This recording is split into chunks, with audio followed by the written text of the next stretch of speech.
Hello everyone, I hope you are doing well. Myself Kuhu Sarkar and today I am going to continue the series of Greco-Roman period. In my previous video I had already discussed about the archaic period, and in this video I am going to talk about the classical period. So if you did not watch my previous videos, please go and watch it so that you can link with this video. In this video I am going to talk about the classical period and its writers and their writings, and at the end I only took Aeschylus and his writings and try to give you the brief summary of his writings. In my next video I'm going to take Sophocles and Euripides and other comedy writers one by one. So if you like my videos, please like, comment and share, and don't forget to subscribe my channel. So let's start. The classical period was the height of ancient Greek civilization. It was characterized by remarkable achievements in various fields, including art, literature, philosophy, and politics. Athens, under the leadership of Pericles, experienced a golden age of cultural and intellectual progress. This era produced great philosophers like Socrates, Plato, Aristotle, who profoundly influenced Western thought. So I had already made a video about Socrates. If you did not watch, you can watch. Okay. After that, I am going to talk about Plato and Aristotle also, and their writings and their criticism. So, great tragedians from these periods are Aeschylus, who was also known as father of tragedy, then Sophocles and Euripides. And comedy writers are Aristophanes, who was old comedy writer, and Menander, who was new comedy writer.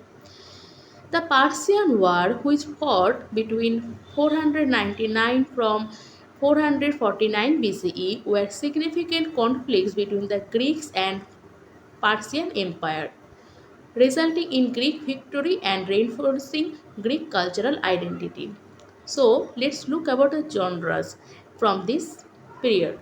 What genres they used? They used epic narrative, lyric poetry, tragedy, comedy, history, rhetoric and oratory, philosophical and prose.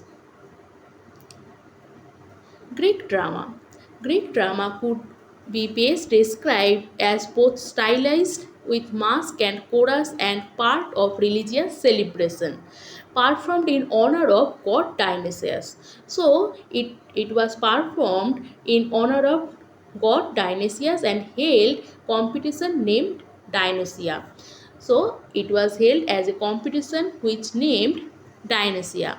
A group of performers who sing, dance, provide exposition and interact with the other characters is called chorus. So who are chorus? Chorus are those who perform, sing, dance, provide it and exposition. So they sometimes give you the exposition, they sometimes told you that what is going to happen in this play, so they are called chorus.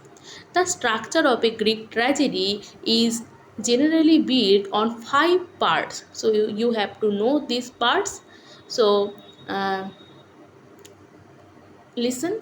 The prologue or the prologues or prologue introduce the play's background, character, setting and themes. So what is prologue? Prologue introduce the play's background, character, settings and themes. Then parodos or opening choral ode, which is also called entrance ode, the entry chant or song of the chorus. So what is parodos? Parodos are the entrance ode. Then episodes. You know what is episodes? Episodes are feature, action and dialogue that moves the plot forward. There are several episodes in which actors interact with chorus. Episodes are typically sung or chanted. Each episode end with a stasimon. So episodes are interact with chorus or little episodes. You know what is episode, right? So they ends with stasimon. So sometimes episodes and stasimon came together, Stasimons are stationary song. In every end of the episode, stationary song came. This is called stasimons. A choral ode in which the chorus may react to the preceding episodes. Then what is Exodus? Exodus mean exit ode. The exit song of the chorus after the last episodes where Deus ex machina. What is Deus ex machina? When at the end of the play, one god came and they they did justice. When god came and he did justice, this is called Deus ex machina. So it is the exact moment, and it happened on the Exodus. So what are the five part? First is prologues, then is paradox, then is episodes, then the stasimon, and at the last the Exodus. You have to remember this in that way. Sometimes they asked in the exam. Three sections of chorus in tragedy. So there are three sections of chorus also. Mean in what position the chorus are placed, in what place they came, and this is called the chorus in tragedy. There are some place where the chorus came, so they divided in three sections. The strophe mean movement is from right to the left. So when the chorus move from right to the left, this is called strophe. When the chorus move left to the right, this is called antistrophe. When the chorus move left to the right, this is called antistrophe. Then epod. Epod means the chorus came together in the center of the stage and delivers a final speech or final stanza. This is called epod. So what is there? Are the sections? Strophe, antistrophe, and epod. Strophe means movement to right to the left. Antistrophe means movement is from left to the right, and epod means the chorus comes together in a center of the stage and delivers the final speech or final stanza. Then we have to discuss about Aeschylus. Who is Aeschylus? Aeschylus was the father of Greek tragedy. So he born in maybe 525 or 524 BCE to 456 or 455 BCE. So let's know about Aeschylus. Aeschylus is often referred as the father of tragedy. He introduced several innovations in Greek drama. So Aeschylus is often referred as the father of tragedy, and he is introduced several innovations in Greek drama, including the use of second actor. So please remember, he was famous because he introduced the second actor on stage, which allowed for more complex interaction between characters. Before that, there are only one character on stage, and he is doing this. He is doing mm, all the characters by taking mask. Okay, he wore mask and then doing all the characters. But Aeschylus, he used second character in the play for the first time, and then it becomes more complex. His plays were deeply philosophical, explored the rationale, the relationship between humans and the gods, the nature of fate and the consequence of action. Notable works are Prometheus Bound, Orestia, which is a trilogy comprising Agamemnon, the libation bearers, which is also called Coiphoroi, and Eumendes. Others plays are Persians, Seven Against Thieves, Suppliants, and only he wrote many plays, only maybe 70 and or 90 plays, but only seven. You have to remember the name. Only seven plays are survived. So let's know about his writings one by one. First, I take the Persian. The Persian, a timeless classic, Aeschylus. Okay. Then by Aeschylus. Then Persian is a Greek play by Aeschylus about King Xerxes of Persia's failed invasion of Greece. The play mourns the Persian defeat at the Battle of Salamis and warns against pride and ambition. It's one of the oldest surviving tragedies and offering insight into the ancient Greek perspective on their powerful adversary Persia. So, the play is about King Xerxes of Persia's failed invasion of Greek. So, you have to know only this. Don't don't go depth for this place. Only know the name Persian written by Aeschylus, and this story is about King Xerxes. Then the next play, the Seven Against Thebes. The Second Against Thebes. So know the story. Say Seven Against Thebes is a Greek play written by Aeschylus. It tells the story of a conflict between two brothers, which named Eteocles and Polynices. So who are these two brothers? They are the son of Oedipus. Who are the son of cursed king Oedipus? They both want to rule the city of Thebes, but only one can be the king. The play revolves around the tragic battle between the two brothers and the two warriors who support them. So Oedipus has the cursed on him, and his sons also had the cursed, which is that they have to fight with each other, and they fought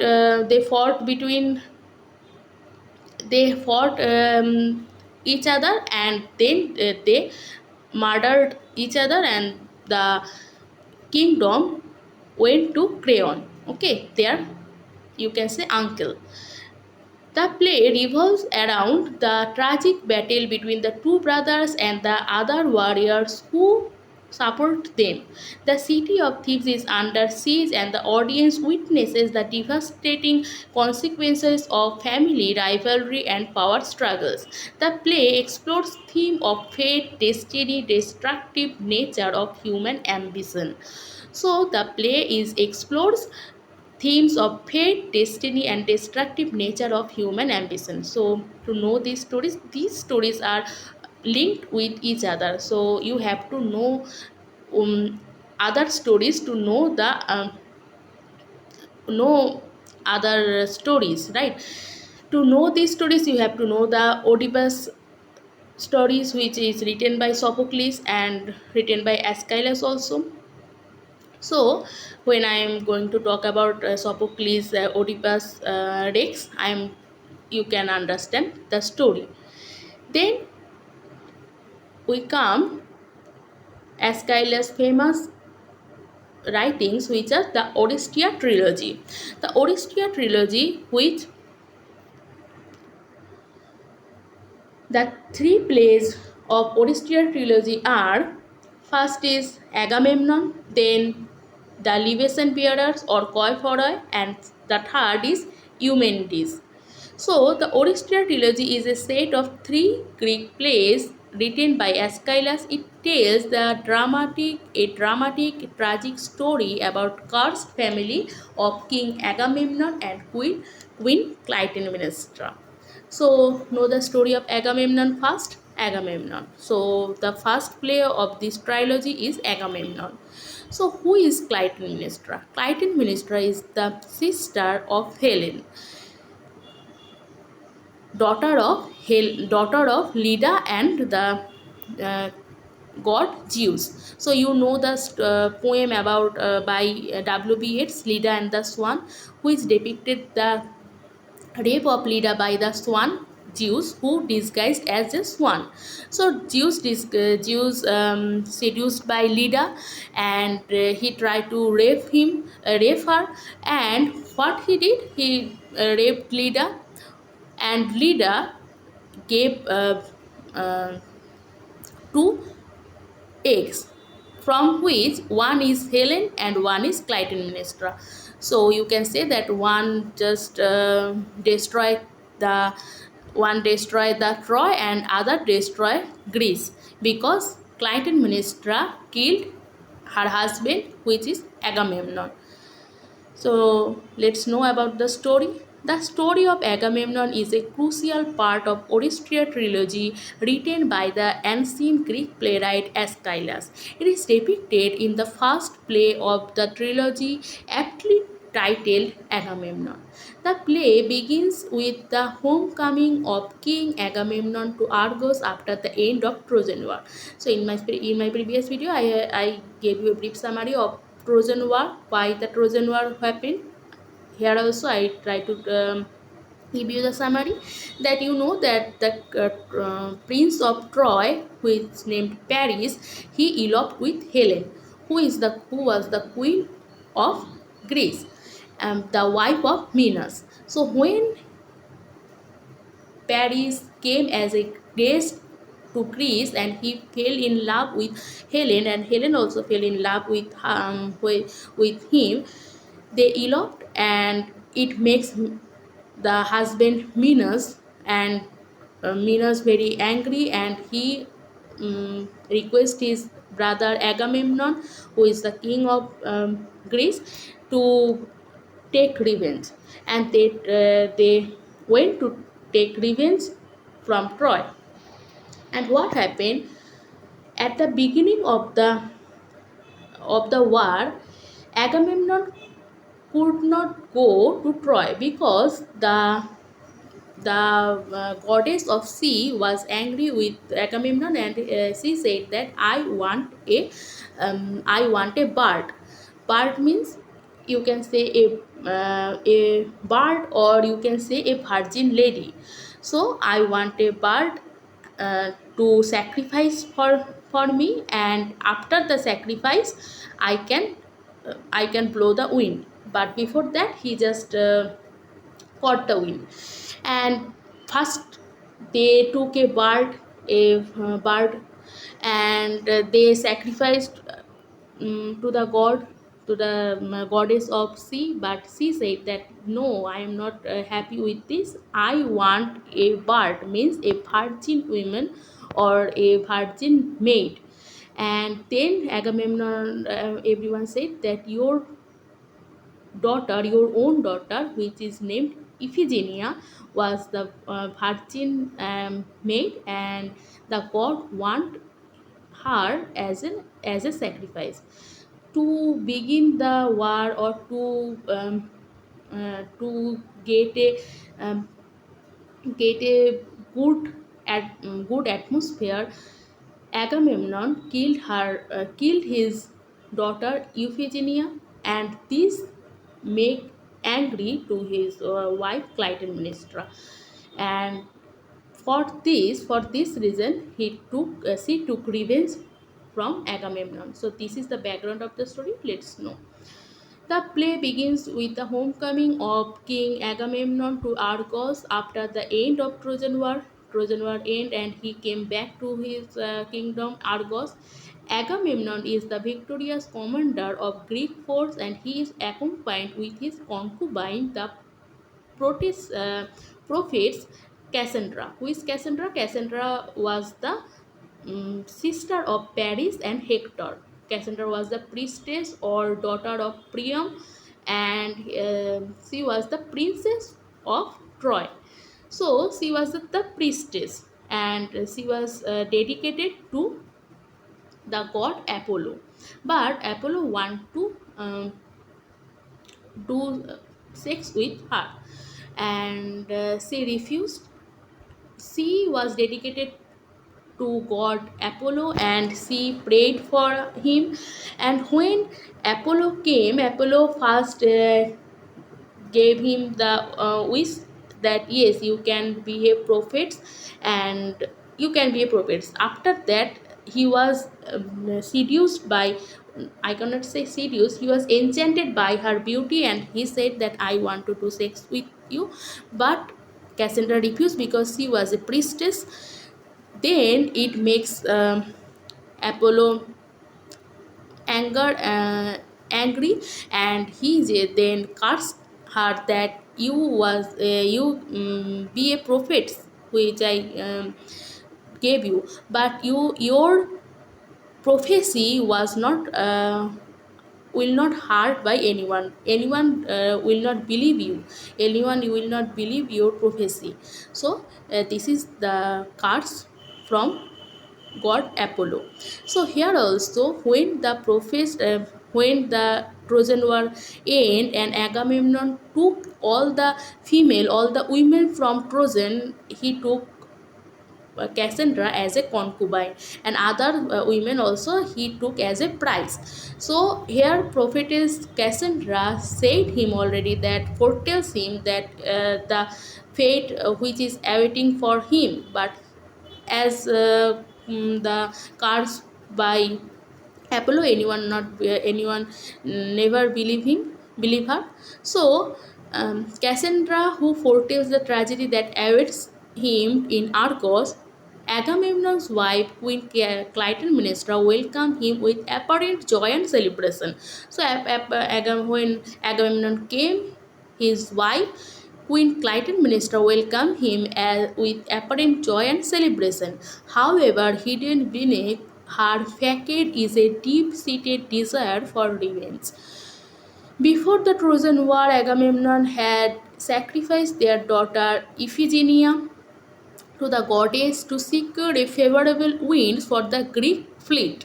Clytemnestra has never forgiven him for this act. Agamemnon had sacrificed their daughter, and Clytemnestra had never forgiven him for this act because she was her daughter and she very much loved her. As a result, Clytemnestra, along with her lover Aegisthus, so Aegisthus was the lover of Clytemnestra, has been plotting Agamemnon's downfall. In his absence, she was taken up the reins of power in Argos, and when Agamemnon returns, she feigns hospitality but secretly plans his murder. Upon entering the palace, Agamemnon walked on a crimson carpet which symbolized excessive pride. Agamemnon was so much proud, and she was very much a lusterious, I can say. So he was very much proud and excessive pride or hubris. Clytemnestra argues him to tread on the carpet, claiming it is a mark of honor. But sleeping on the crimson fabric represent a tragic twist of fate, as Agamemnon's excessive pride brings about his downfall. Clytemnestra leads Agamemnon to the bathtub where she ensnares him in a net. Much like a sacrificial animal, she then strikes him down and ending his life in a brutal act of revenge. Cassandra, the prophetess, is also slain by Clytemnestra as she foreseen her own death. So she also foreseen her own death. The story Agamemnon's murder set the stage for the subsequent plays in Oratory trilogy, as it triggers a cycle of bloodshed and revenge have sorry that will have far-reaching consequences for the cursed family of Oedipus. The theme of justice, revenge, and the tragic consequences of past action resonate throughout the Oratory trilogy, making it one of the most profound and enduring works in Greek drama. So let's see the second play, and the second play is Koiphoroi or the Libation Bearers. So what happened in the second play? Let's see. The story of Koiphoroi, also known as the Libation Bearers, is the second play in the Oratory trilogy written by Aeschylus. It continues the tragic tale of the cursed family of King Agamemnon and Queen Clytemnestra. The play begins with the Agamemnon and Clytemnestra's son Orestes returning to Argos after being in exile for many years. The story is about Orestes, how he take revenge, Orestes and Electra. Orchestra has become back to avenge his father's murder and to restore justice to his family. So he came back to take revenge. Upon his return, Orestes is accompanied by his royal sister Electra. So, who is Electra? Electra is other daughter of Agamemnon. So, from here we see that Orestes and Electra took revenge from Clytemnestra, who was their mother, because for the revenge, because Clytemnestra murdered their father Agamemnon, so they took revenge. So you know the term Electra complex, where Oedipus complex means a son's desire for his mother's body or love. Here, Electra complex means a daughter's desire or love for her father's body or love. So here we see that Electra loved her father so much that they can took revenge for their own mother. So from there the term Electra complex came, if daughter's desire for her father. They gave Harvard deep grief and a strong desire for retribution against their mother Clytemnestra and her lover Aegisthus for their treacherous acts. As part of the ritual to honor their father's memory, Electra and chorus of women known as the libation bearers poured out libation offering on Agamemnon's tomb. This is an act of respect and plea for divine aid in their quest for justice. Orestes then reveals himself to his sister and the chorus. She shares his plan to kill Clytemnestra and Aegisthus as retribution for their murder of Agamemnon. The chorus, though sympathetic, is deeply concerned about the consequences of bloodshed and perpetuation of the family curse. In a dramatic confrontation, Orestes disguises himself and enters the palace pretending to be a messenger bringing news for his own death, because he was in exile. So he disguised as a messenger and pretending to be a bringing news of his own death. He gains entry and confronts his mother Clytemnestra, who has been haunted by the guilt and nightmare since she had already murdered her husband. Orestes reveals his true identity, and after a tense exchange, he kills Clytemnestra to avenge his father's death. When Agathias came, he arrives later, meets a similar fate at the hand of Orestes and Electra. The story of Ophiroi highlights the themes of justice, vengeance, and devastating impact of the family curse. The play delves into complexities of moral choice and consequences of past action as Orestes becomes burdened with the guilt of matricide. So, what happened after killing her mother? He now suffers or burdened with the guilt of matricide. When Clytemnestra killed her husband, he also having this guilt, and now Orestes taking the guilt, and took our uh, this took our next story, which is Eumentis.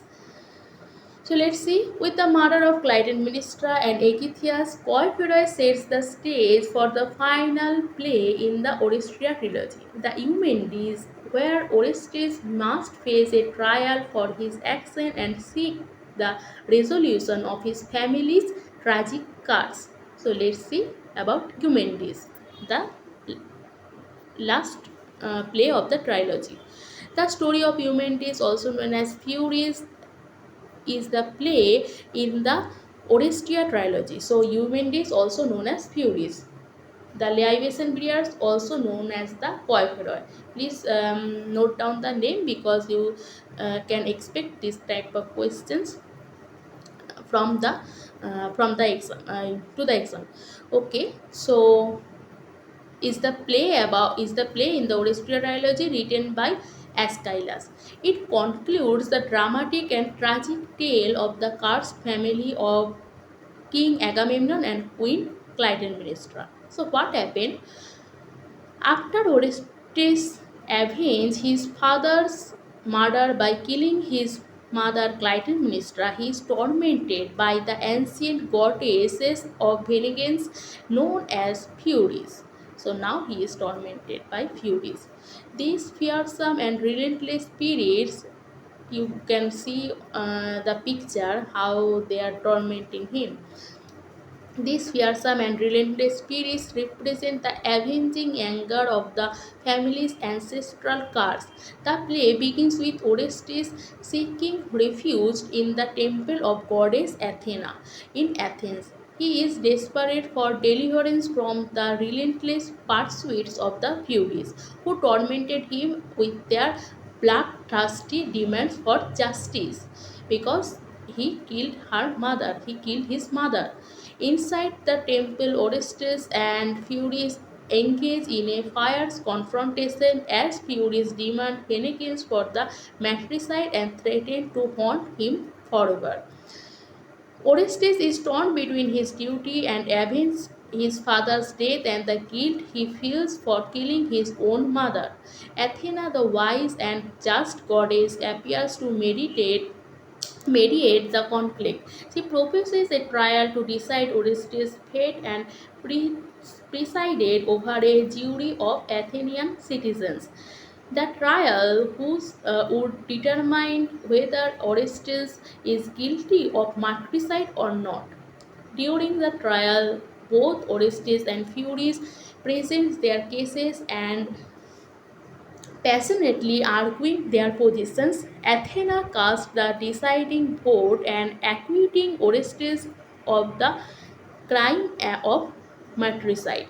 The verdict is seen as a crucial moment in the transition from the cycle of bloodshed and revenge is a system of law and justice in ancient Athens. However, the Furies are furious and feel betrayed by the verdict. They threaten to unleash their vengeance upon the city. Athens and Athena skillfully persuaded them to accept a new role as protector and the city and justice system. So the Furies now transformed into as a um, protector. The appeases the Furies, Athena promises them a special place of honor in the city and renames them the Eumenides, meaning the kindly ones. With the transformation, the Furies become benevolent spirits who safeguard the city and uphold the rule of law. The story Eumenides underscores the themes of justice, reconciliation, and evolution of the ancient Greek legal system. It highlights the power of wisdom and reason in resolving conflicts and breaking cycle of vengeance and bloodshed in the cursed family of King Agamemnon. So this is the end of the series. The play concludes the Orestia trilogy with establishment of justice and transformation of vengeance forces into benevolent protectors in the city of Athens. So this is the end of the trilogy, and now we are going to know about the other two plays by Aeschylus. So first we know about Persians, then the seven again thieves, then trilogy which are their Agamemnon, the libation bearers, Eumenides, and now we are going to talk about the suppliants by Aeschylus. The Suppliants is a Greek play by the ancient playwright Aeschylus. It is one of the few surviving works of Aeschylus and it is often known as Suppliant Maidens. The play centers around a group of 50 women known as Danaans who are daughter of the king Danas. They flee Egypt to seek refuge and protection in the city of Argos. The Danaans are being persuaded by their 50 cousins, the sons of King Egyptus, who want to marry them against their will. So they flee because their cousins want to marry them. The Danaans arrive at the shrine of the goddess Hera in Argos and plead for asylum and sanctuary. They are accompanied by King Danas, who supports their plea for protection from forced marriages. The king of Argos, Pelagus, first faces a dilemma in deciding whether to give them hostility or not, because he is already fear about the king, because if he took them shelter, he can the king, the powerful king of Egyptus, can attack him. At the end, Plagus decides to uphold the principle of hospitality and grants the Danians protection. So this is all about the story Suppliant. Then you can read from the PDF. Then we come the next story, which is the Prometheus Bound. The Prometheus Bound is a Greek play written by the ancient playwright Aeschylus, and it is the first of the trilogy. So there are also trilogy, but only the first play, which is Prometheus Bound, is survived. The others are Prometheus Unbound and then Prometheus who gave the fire. In the play, Prometheus has angered the chief god, which is Zeus, by helping humans and giving them the gift of fire, which Zeus had forbidden. So, what was his fault? What he did? He gave fire to the humanity and knowledge and civilization. So, he gave the fire to the humanity and knowledge and civilization, which Zeus had forbidden. Fire enabled humans to progress and thrive, but Zeus saw it was challenged. It was challenged to his authority, and it brought them closer to the power of God. As a punishment for this defiance, Zeus orders Prometheus to be chained to a rock in a remote mountains where he will suffer for eternity. So, what ordered? He ordered um, he ordered that Prometheus should be chained with in a remote place, in a remote mountain. He will be chained to a rock, and the, there is also he said that every day a eagle will come, and eagle will come and it will eat his liver, and every day after the eagle go, the liver will grow, and each day, every day the eagle will eat the liver, and every night the liver will grow again, and next day the eagle will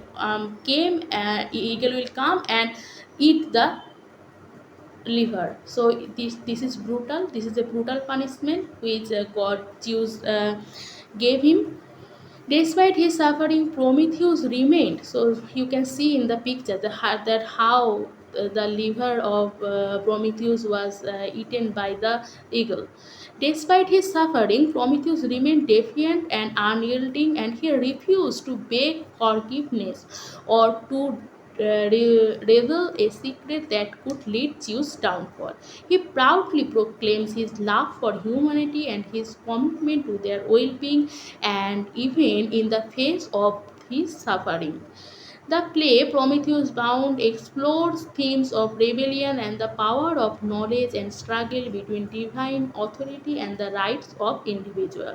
It also emphasizes the enduring spirit of Prometheus, who, despite his punishment, remains steadfast in his principle and his care for humanity. So, when he was suffering,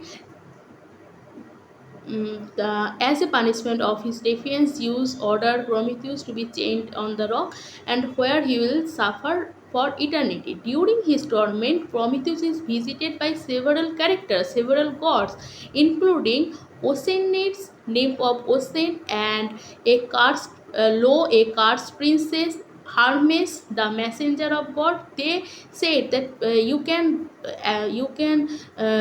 beg pardon from God Zeus, but he refused. He said, "No, I am not going to pardon because I love humanity and I gave them fire because I want to give them fire.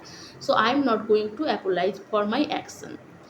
Prometheus Bound is a classical work of ancient Greek drama that has fascinated audience for centuries. It offers powerful portrayal of the defiance of the human spirit and the price of one must pay for challenging the god. The play, the themes of characters Prometheus continue to resonate modern literature and thought, making it a timeless and enduring piece of literature. So let's see the retelling of Prometheus, the literature based on Prometheus. They are Prometheus Unbound by P.B. Shelley. You know the work, Prometheus Bound, Unbound by P.B. Shelley. Then Prometheus Bound by Goethe. Prometheus Bound by Seneca the Younger. Prometheus Bound by Hart Crane. Prometheus Bound by Robinson Jeffers.